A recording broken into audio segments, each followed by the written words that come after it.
복록과 지혜. 1. 미래가 굴곡지지 않고 안정하게 대비하는 삶의 지혜. 복록과 지혜는 사주명리학을 활용해 미래를 대비하는 방법과 나쁜 운을 견디는 인내심에 대해 이야기하고 있습니다. 미래를 대비하는 방법으로는 미리 알고 대비하는 것이 중요하며, 예를 들어 재물운이 좋은데 몇 년 후에는 나쁜 운이 다가온다면 미리 대비하여 부동산에 투자하거나 다른 사람의 명의로 신탁하는 것도 좋은 방법입니다. 하지만 100% 재산을 지킬 수 있는 것은 아니므로 나쁜 운이 오면 반드시 나쁜 결과가 따를 수 있다는 것도 염두에 두어야 합니다. 또한 나쁜 운이 일시적이며 대운의 흐름에 따라 좋은 운이 다시 올 수 있다는 것을 기억해야 합니다. 나쁜 운을 견디는 방법은 참고 견디는 인내심을 가지고 미래를 준비하는 것입니다. 따라서 미래를 멀리 보고 대비하고 나쁜 운을 참고 견디는 인내심을 가지는 것이 중요합니다. 세상의 모든 학문과 기술이 그렇듯이 사주명리학은 그 자체가 목적인 학문이 아니라 하나의 도구입니다. 즉, 인간이 행복한 삶을 살아가는 데 있어 유용하게 활용할 수 있는 지식이니 하나의 도구인 것입니다. 똑같이 물을 먹는데 독사가 먹으면 독을 만들고 소가 먹으면 우유를 생산합니다. 이와 같이 모든 도구는 어떻게 활용하는가에 따라 그 가치가 달라집니다. 그렇다면 우리는 사주명리학을 어떻게 활용해야 좋은 것일까요?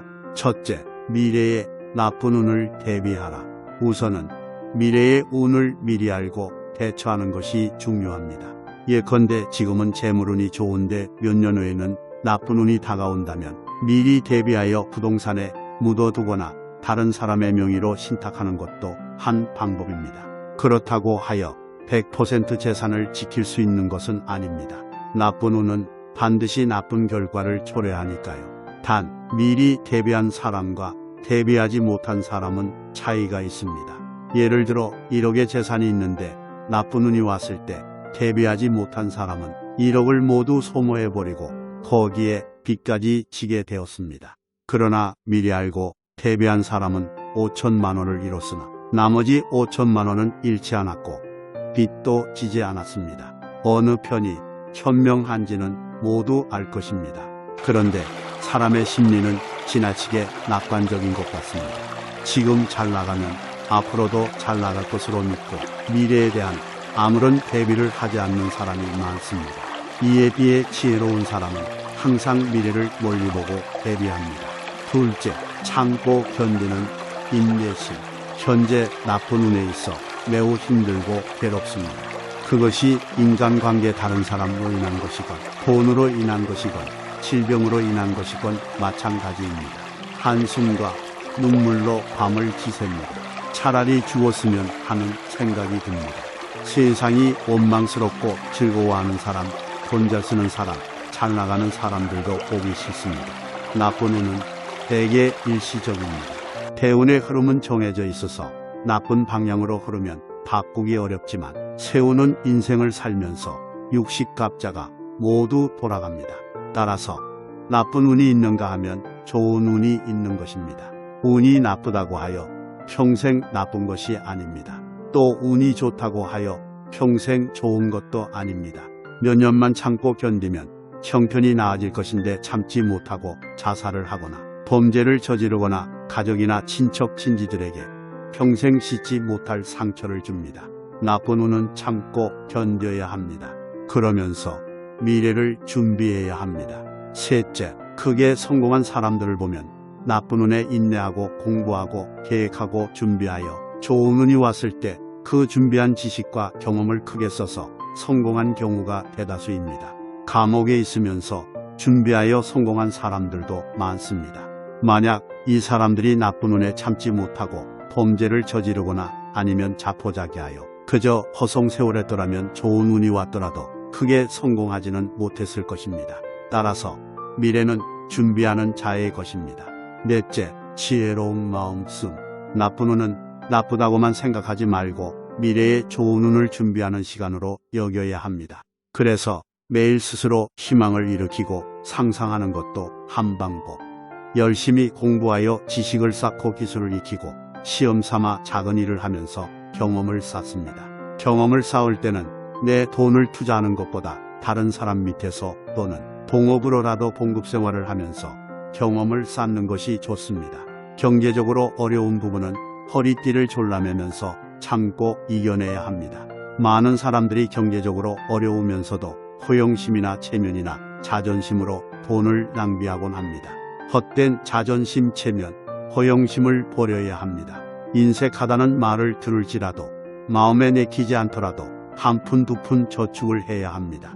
지금은 체면이 손상되고 주위에서 따돌림 당할 수도 있지만 나중에 내가 성공하거나 좋아지면 주위 사람들은 다시 다가옵니다. 그런 것이 세상 인심입니다. 지금 좋은 운에 있다면 현재에 안주하지 말고 더욱더 노력하여 크게 성취하십시오. 그저 나만 잘 먹고 잘 살기 위하여 크게 성공하라는 것은 아닙니다. 무언가 세상을 위하여 보람있는 일을 하는 것이 좋지 않겠습니까? 성공하지 못하면 보람있는 일을 하고 싶어도 못합니다. 세상 사람들을 돕고 세상을 이롭게 하는 보람있는 일을 하시기 바랍니다. 이 복록을 누리는 삶, 사람의 복은 타고난 복과 노력으로 성취한 복이 있습니다. 사람들이 타고난 복은 잘 알지만 노력으로 성취하는 복에 대해서는 잘 알지 못하는 것 같습니다. 1. 타고난 복. 타고난 복은 불교인 과옹보론으로 말하자면 전생에 지은 복입니다. 또 조상의 음덕도 이에 포함됩니다. 조상님들이 선행을 많이 하시고 남모르는 공덕을 많이 쌓았다면 그 은혜를 자손이 받습니다. 그런데 이것은 이미의 의지로 고칠 수 없으니 타고난 자기 복을 아는 선에서 그쳐야 합니다. 괜히 조상님 탓을 해봐야 소용없습니다. 그런 조상의 가문에서 태어난 것도 자기 복입니다. 이 노력으로 성취하는 복, 노력으로 성취하는 복은 크게 세 가지로 나눌 수 있습니다. 첫째는 내 마음을 닦는 공부입니다. 이것은 자기 사주를 보고 병통이 어디에 있는지를 판단한 다음 그 병을 치료하는 방법입니다. 둘째, 남모르는 선행으로 음덕을 쌓는 것입니다. 선행을 하더라도 남에게 자랑하고 보여주는 것은 그 복이 적습니다.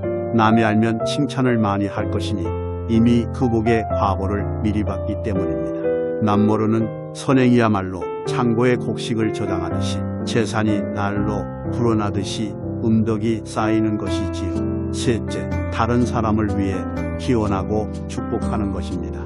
진심 어린 마음으로 가족, 친척, 친지들이 잘 되도록 기원하는 것, 나라와 사회를 위해서 기원하는 것도 공덕이 됩니다. 3.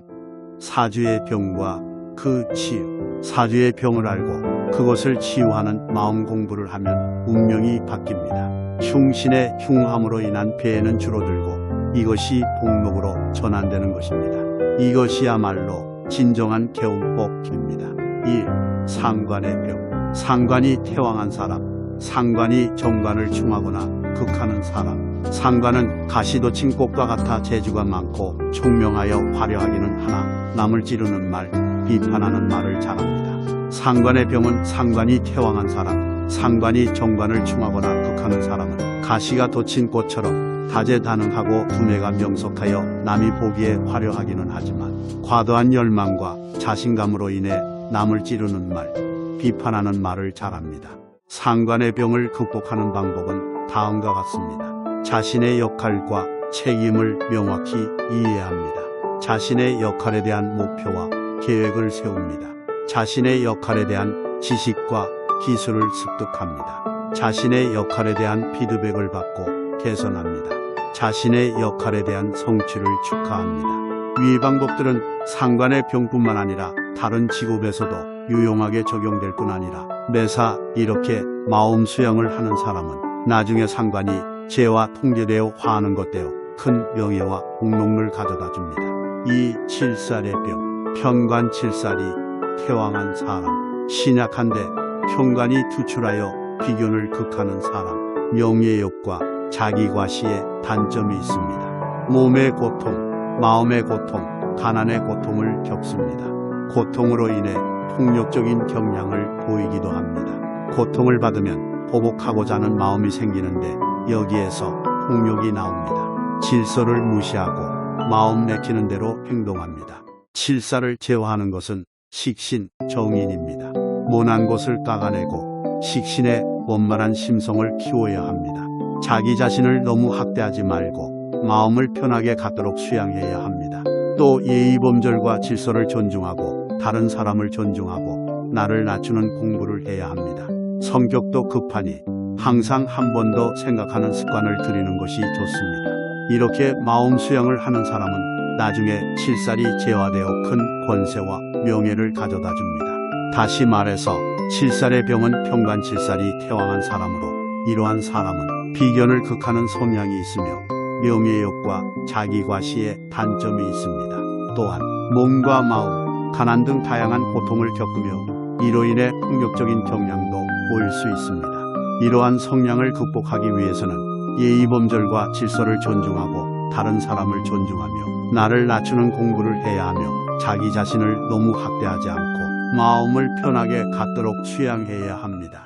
삼겁제의 병, 비견겁제가 태왕한 사람, 신앙한데 겁제가 정제를 극충하는 사람. 겁제는 나의 재물복록을 겁탈하여 빼앗고 소모시키는 신입니다.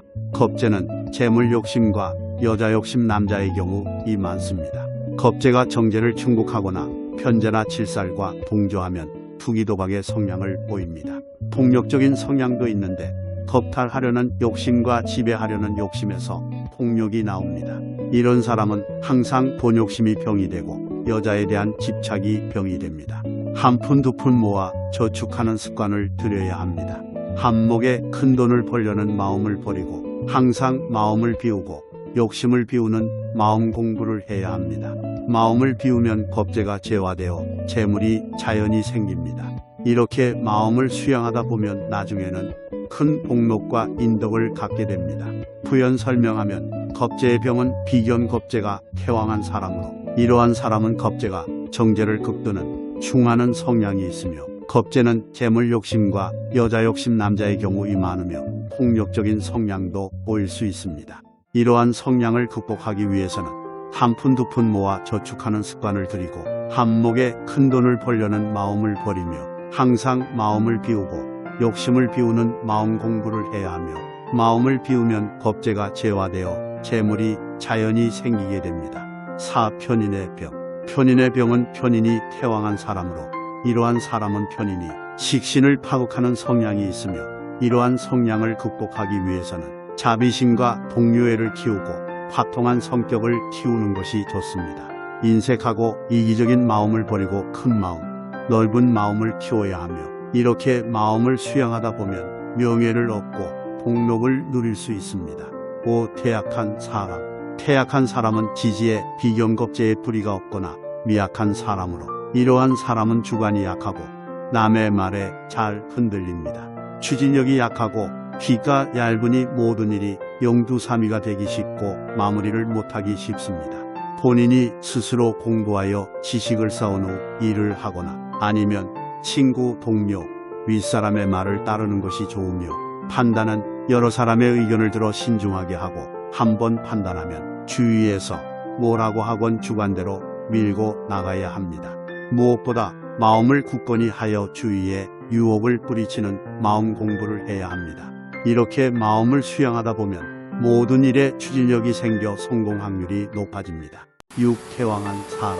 태왕한 사람은 등령하고 비견겁제와 인성이 많은 사람으로 이러한 사람은 자기 주장이 너무 강해서 유아독존이 될 우려가 있으며 의견 충돌로 남과 부딪힐 일이 많습니다. 윗사람이나 친구 동료는 별 도움이 되지 못하며 아랫사람, 여자 남자 사주, 남자 여자 사주는 도움이 될 수 있습니다. 내 주장을 하는 것보다 남의 말과 주장을 많이 들어야 하며 옳다고 생각해도 한 번 더 생각하고 남의 의견도 듣고 하여 신중하게 판단하는 것이 좋습니다.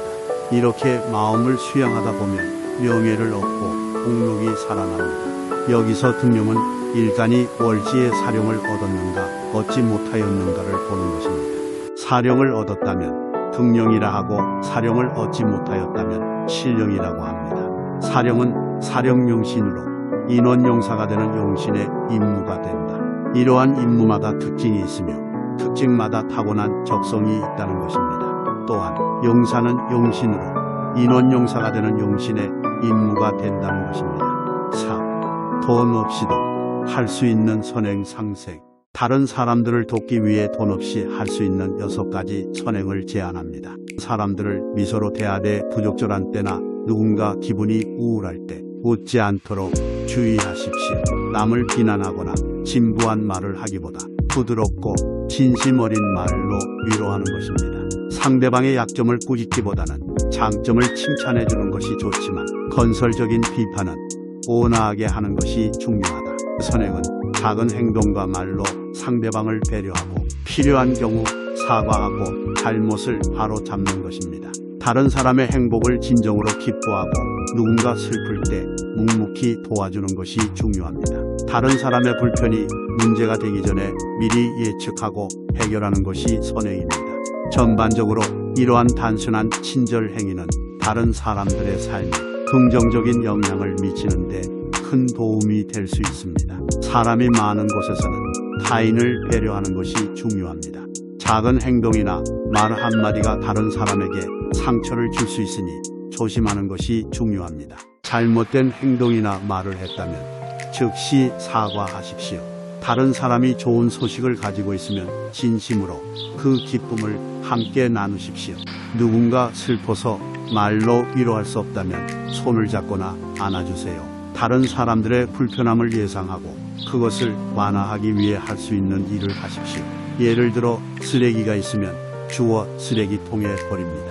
다른 사람을 생각하고 친절하십시오. 다른 사람들, 특히 가족과 함께 일할 때 함께 일하려고 노력하십시오. 함께 일하는 것은 이해와 협력을 구축하고 관계를 강화합니다. 집안일에 참여하지 않고 아이를 키우는 것은 좋은 생각이 아닙니다. 함께 일함으로써 그들은 더 잘 소통하고 서로를 더 깊이 이해하는 법을 배울 것입니다. 이렇게 하면 더 잘 듣고 협력하게 될 것입니다. 이것들은 좋은 사람이 되기 위한 몇 가지 방법일 뿐이며 그것을 따르기 위해 노력한다면 더 나은 사람이 될 것입니다. 이렇게 행동을 하면서 마음을 수양하다 보면 명예를 얻고 복록이 살아납니다. 왜냐하면 선천운도 있지만 후천운을 끌어당기는 방법 또한 다양하게 있기 때문입니다.